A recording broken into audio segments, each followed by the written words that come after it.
찬양받으시기에 합당하신 하나님 아버지 감사합니다. 어렵고 힘든 세상 가운데에서 예배를 사모하게 하시고 예배를 통해 필요함을 저희들에게 주심을 감사합니다. 먼저는 세상이 주는 평안과 쾌락 속에 지은 죄악들을 회개하오니 용서하여 주옵소서.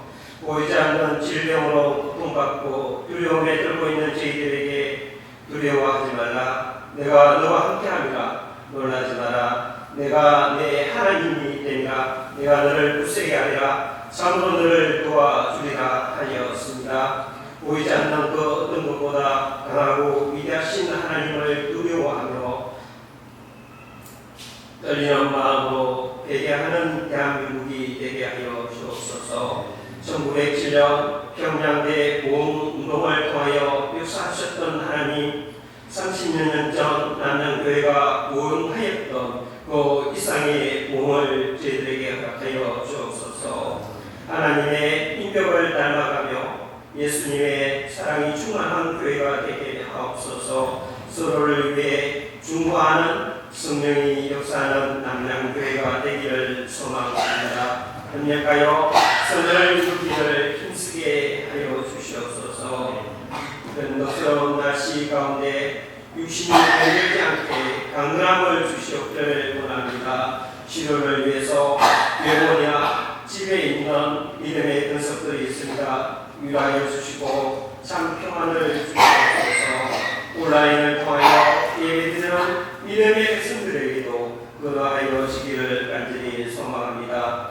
이웃을 사랑하셨던 예수님의 그 모습을 저희들도 본받아 이웃을 사랑할 수 있는 저희들이 되어지기를 원합니다. 이 시간 시온성갈의 찬양을 통하여 영광을 받으시고 수고하는 이들에게 하늘의 상급이 간절히 있기를 소망합니다. 목사님 말씀을 전가하실 때에 권능의 말씀이 되며 잠자는 영혼을 깨우고 막혀있던 담이 허물어지는 그런 말씀이 되게 하여 주시옵소서. 영혼과 또한 저희들이 살아갈 때에 피곤한 육체가 강건하여지고 또한 영혼이 강건하여지기를 이 시간 간절히 원합니다. 어렵고 힘든 세상을 살아갈 때에 보혜사 스님을 통해 도우시는 예수 그리스도의 이름으로 기도합니다. 아멘.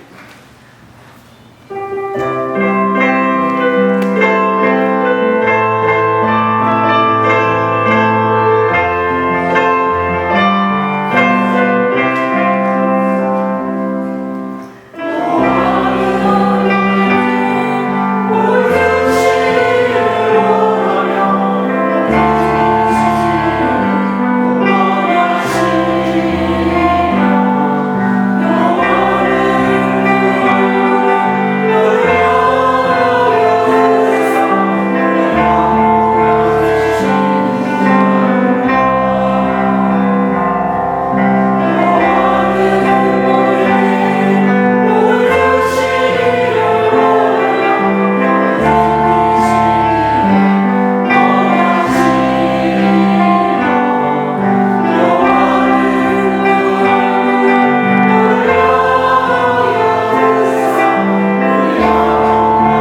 믿음 안에서 한 주 한 주 또 믿음으로 주의 발자취를 따르는 여러분의 삶이 그리스도의 은혜와 하나님의 평강이 함께 하시기를 축복합니다. 오늘 시골에 총각 목사님이 선생님으로 부임을 했어요. 이제 깔끔하게 양복을 차려입고 첫 출근을 하게 되었습니다. 집을 나와서 학교로 가는 개울을 건너는데 돌멩이가 이렇게 놓여있는 징검다리를 건너게 되었어요. 구두를 신고 양복을 입고 징검다리를 건너다 보니 더 조심스러워졌습니다.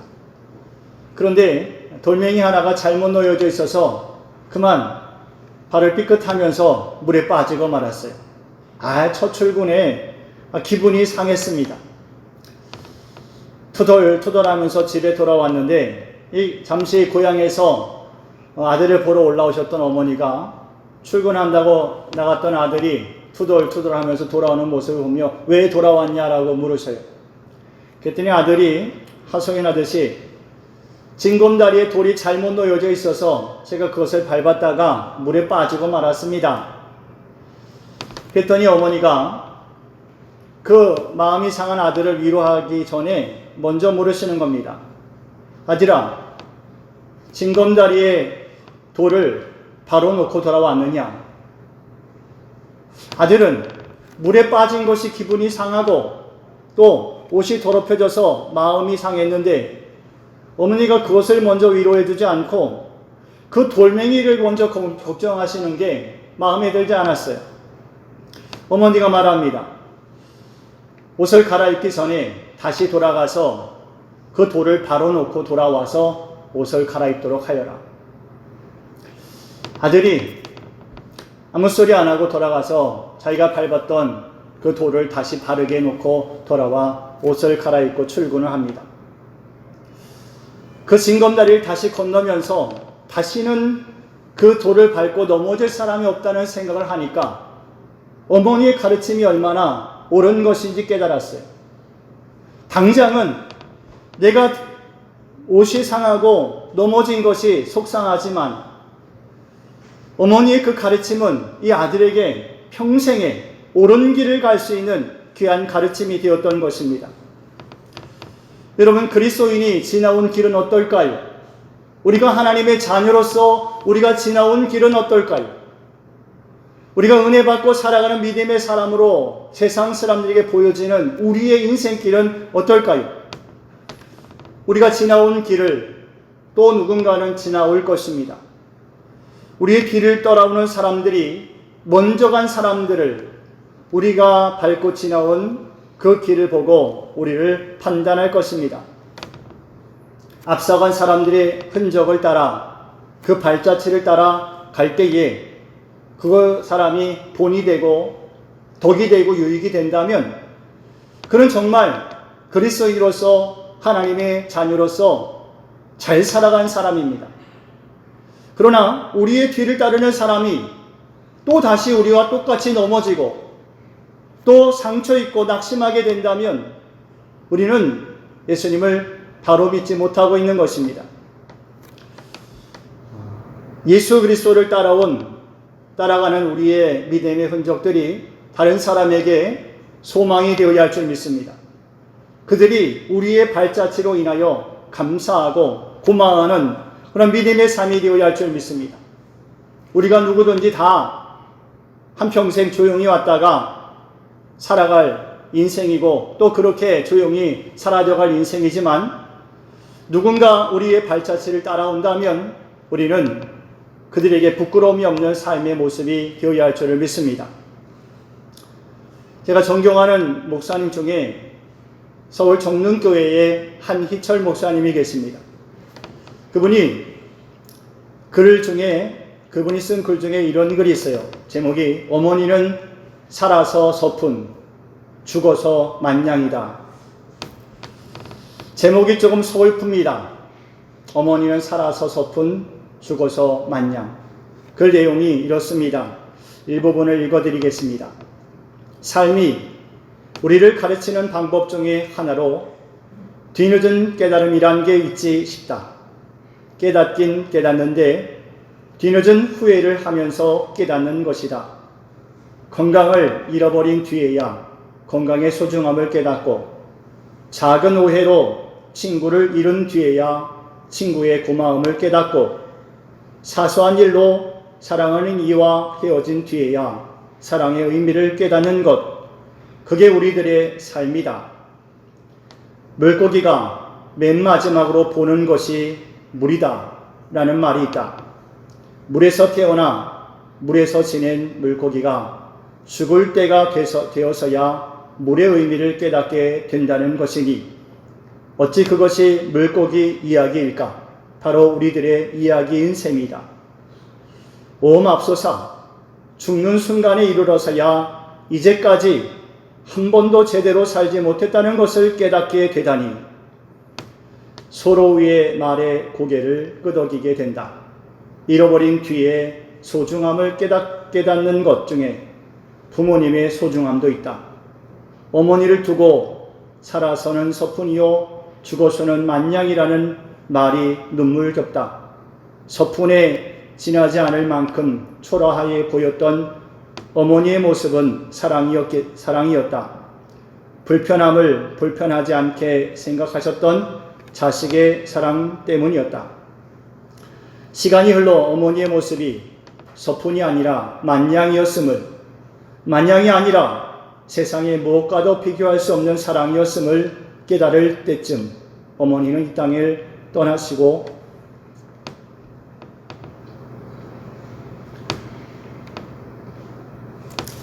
은혜는 갚을 길이 없다. 여러분, 우리에게 후회 없는 삶을 살라고 예수님께서 먼저 우리의 본이 되어주셨습니다. 그리고 우리에게 말씀해 주셨습니다. 우리는 늘 쫓기는 삶을 살지요. 한치 앞을 알지 못하여서 두려워하며 근심하며 삽니다. 그리고 우리 인생의 뒤에는 때늦은 후회만 남을 때가 많습니다. 그래서 우리에게는 예수님이 필요합니다. 우리의 인생을 이미 아시고 계시고 우리의 길을 아시며 우리의 진리와 생명이 되시는 예수님이 필요합니다. 여러분, 우리가 우리의 삶을 한순간 송두리째 바꿀 수 있겠습니까? 아무리 후회하여도 우리의 인생을 송두리째 바꿔놓을 수는 없습니다. 그러나 예수님을 따르면서, 예수님의 말씀을 깨달으면서, 예수님의 본을 보면서 우리의 마음과 생각을 조금씩 바꾸고 생각의 방향을 바꾸면 우리의 삶은 분명히 변화될 것입니다. 하나님의 자녀로서 부끄럽지 않고 세상을 향하여서도 부끄럽지 않은 그런 믿음의 모습으로 남게 될 줄을 믿습니다. 오늘 이예은 학생이 본문 말씀을 잘 읽어주었습니다. 그런데 오늘 본문 말씀을 제가 이렇게 읽으면서 너무 뻔한 말씀이 아닌가라는 생각이 들었어요. 듣기에는 좋지만 감동이 없이 흘려버리는 말씀이 아닌가, 이런 생각이 들기도 하였습니다. 그런데 본문을 묵상하면서 하나의 단어가 그 모든 생각을 바꾸어 놓습니다. 8절 말씀의 끝으로 라는 말씀입니다. 사도 바울이 이 말씀들을 하면서 끝으로 라고 말씀하신 것은요, 빌립보 교회를 향한 마지막 유언과도 같은 말씀이기 때문에 그렇습니다. 자기 인생을 통틀어서 자기의 평생의 마지막으로 빌립보 교회에게 남겨줄 유언과 같은 말씀이 있다면 바로 이 본문의 말씀이라는 것입니다. 잔소리같이 들릴 수도 있는 말씀입니다. 구구절절 지루한 말씀 같기도 합니다. 그러나 여러분, 이 말씀은 평생의 신앙의 깊은 깨달음을 가지고 교회를 향한 사랑을 가지고 남겨준 이 사도 바울의 영성 있는 말씀인 것입니다. 그 말씀을 따라 살면 평강의 하나님이 너희와 함께 하시리라, 이렇게 말씀을 마치고 있습니다. 여러분, 오늘 본문의 말씀을 여러분과 제가 허투루 듣지 않고 마음에 새길 수 있기를 바랍니다. 그래서 한평생 후회함이 없이 잘 살았다, 그렇게 고백하면서 여러분과 저의 인생에 맞출 수 있는, 그렇게 하루하루를 잘 살아갈 수 있는 믿음의 비결이 되기를 바랍니다. 오늘 본문 말씀의 6가지 평강의 비결에 대해서 말씀해 주고 있습니다. 이 6가지를 마음에 새기시고 하나님의 주시는 평강을 누리시길 바랍니다. 첫 번째 평강의 비결은 이것입니다. 다 같이 시작. 진실하라. 진실하라는 것이요. 여러분, 진실함은 우리의 삶을 견고하게 만드는 힘입니다. 우리의 삶을 지지해주는, 지탱해주는 법팀목 같은 것입니다. 우리의 삶이 세상 사람들이 볼 때 그저 그런 삶처럼 보일 때도 있어요.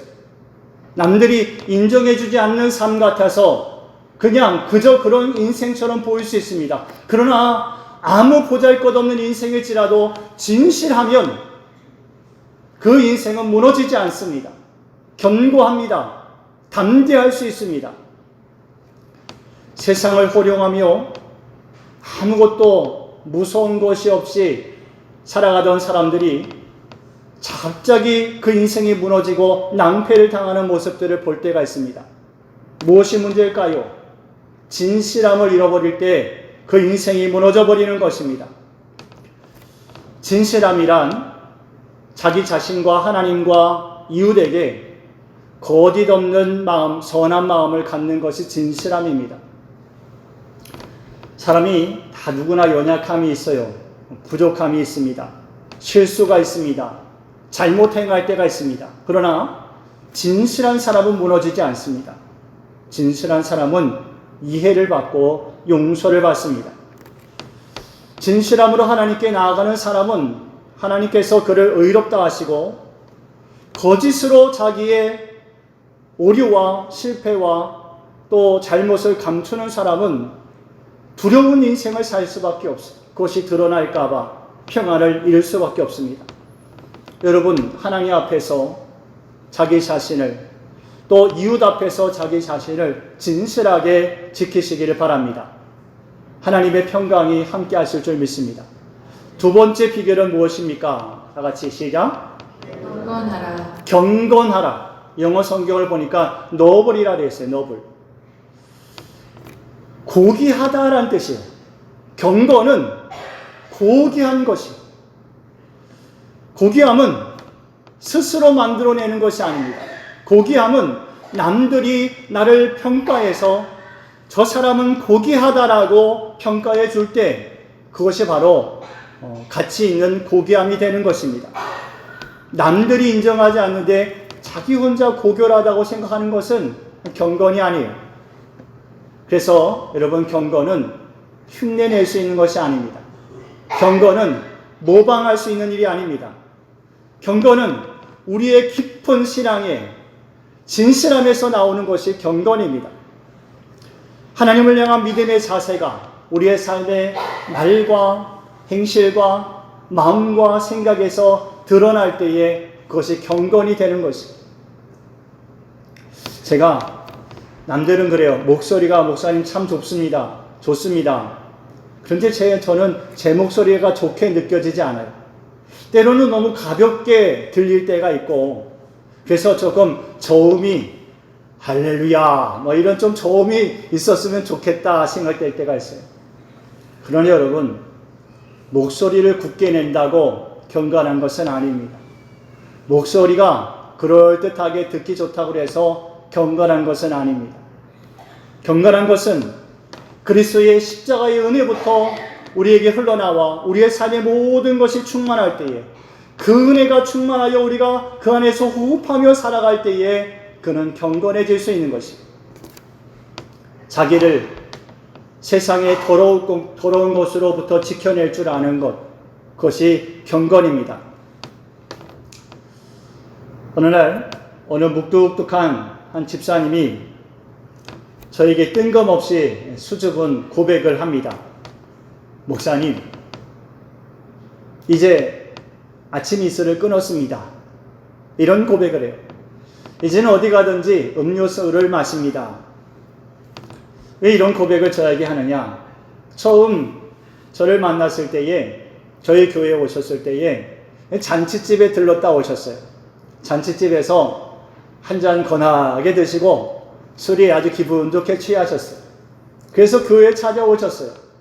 그러면서 자기 속내를 이렇게 저렇게 아주 편하게 얘기를 하십니다. 그랬던 분이 이제는 경건한 삶을 살기로 자기 스스로 결단한 것입니다. 제가 물어보지도 않았어요. 제가 뭐라 하지도 않았습니다. 저는 다 이해해 줍니다. 다 용납해 줍니다.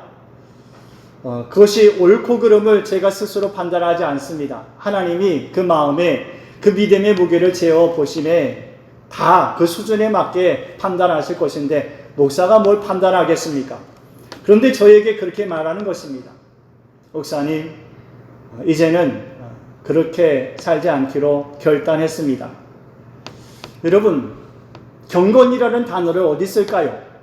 그것이 경건이 아닐까요? 자기의 삶의 고결함을, 고귀함을 되찾아 그 길에 삶의 방향을 정하고 살아가는 것, 그게 경건인 줄을 믿습니다. 그 사람은 하나님 앞에서 평강을 누릴 것입니다. 세 번째 평강의 비결은 이것입니다. 시작. 의로워라. 의로운 것이요. 옳은 것을 택할 줄 아는 것이요. 그게 평강의 비결입니다. 옳고 그름을 분별하면서 하나님이 원하시는 것을 선택할 줄 아는 삶을 살아가는 사람, 그는 평강을 잃지 않을 것입니다. 우리가 십자가 앞에 나아가서 우리의 죄와 우리의 모든 허물을 자백하면 하나님께서 우리를 의롭다고 인정하여 주십니다. 그것이 뭐가 의로울까요? 십자가 앞에서 내가 이런 죄를 지었습니다 라고 말하는 게 그게 어떻게 의로움이 될까요?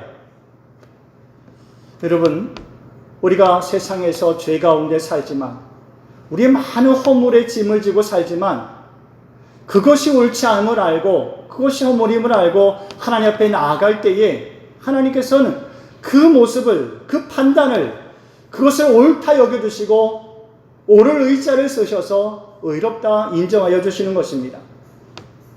세상의 기준으로는 아무것도 선한 것이 없어요. 그럼에도 불구하고 하나님 보실 땐 의로운 것입니다.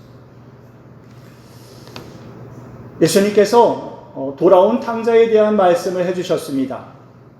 이 아버지 유산을 가지고 떠났던 탕자가 자기의 인생의 어리석음을 깨닫고 아버지 집에 돌아옵니다.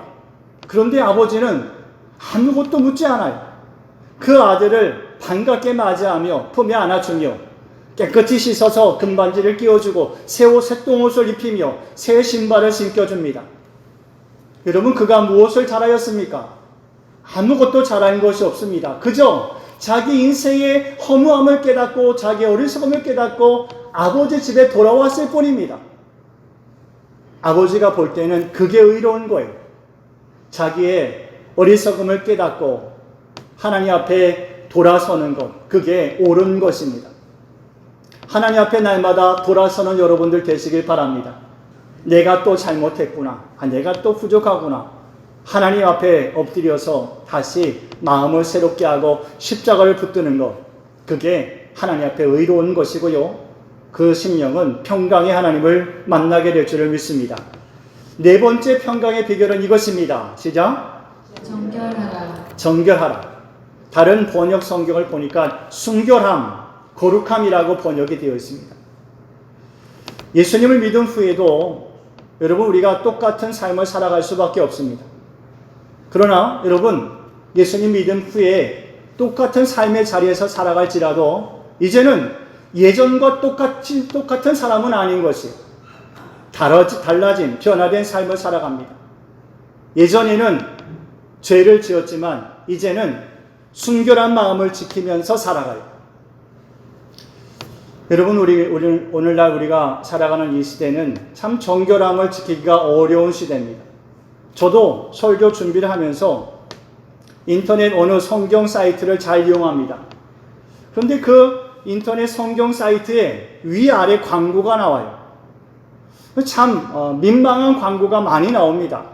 어떻게 성경 사이트에 이런 광고가 올라올까?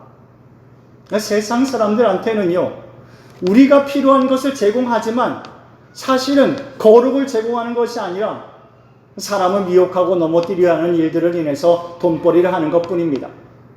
우리가 살아가는 이 시대가 그렇습니다. 정결함을 지키기가 매우 쉽지 않은 시대입니다. 그러나 여러분, 매일 순간마다 예수님의 은혜를 붙들고 그 십자가 앞에 다시 나아가며 세상에 미혹되지 않고 유혹을 물리치며 거룩함과 정결함을 지키는 것, 그 사람이 거룩한 것입니다. 그 사람이 하나님 앞에서 정결한 사람입니다. 시편 37편 23절 24절 말씀을 함께 읽어봅니다. 시작. 여호와께서 사람의 걸음을 정하시고 그의 길을 기뻐하시나니 그는 넘어지나 아주 엎드러지지 아니함은 여호와께서 그의 손으로 붙드심이로다. 그는 넘어지나 아주 엎드러지지 아니함은 여호와께서 그의 손으로 붙드심이라. 여러분, 우리가 정결하다 하여도 금방 옷이 낡아지고 더러워지는 것처럼 또 그렇게 때묻을 수 있습니다. 그러나 주님을 끝까지 붙드십시오. 예수님께서 베드로의 발을 씻겨주신 것처럼 예수님께 우리의 허물을 맡기십시오. 그러하면 날마다 정결한 삶을 살고 그 평강을 잃지 않게 될 줄을 믿습니다. 다섯 번째 평강의 비결은 이것입니다. 시작. 모든 일에 사랑받을 만하라.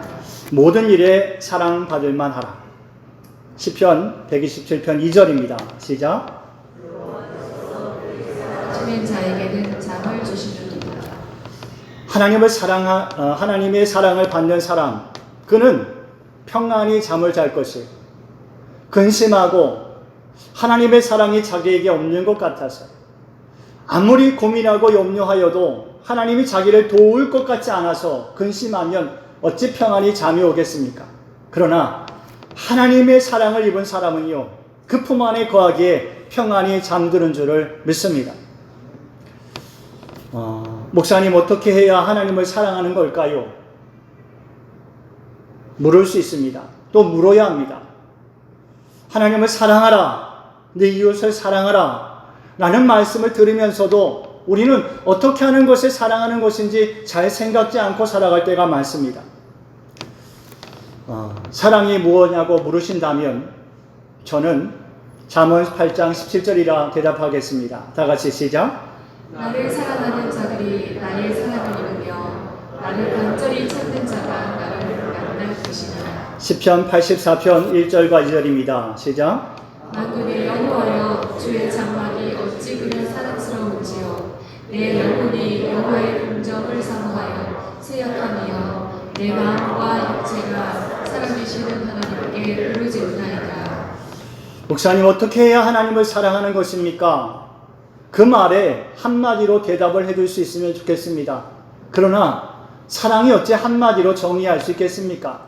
사랑의 길이, 방법이, 도가 어찌 한마디로 다 설명이 되겠습니까? 그러나 여러분, 사랑하는 마음을 가지고 이 시편 84편의 기자처럼 내 영혼이 여호와의 궁전을 사모하여 쇠약하며 내 마음과 육체가 살아계신 하나님께 부르짖나이다. 밤을 새워 하나님을 사랑할 마음을 구해 보십시오. 여러분의 마음이 전심으로 하나님을 향하게 하십시오.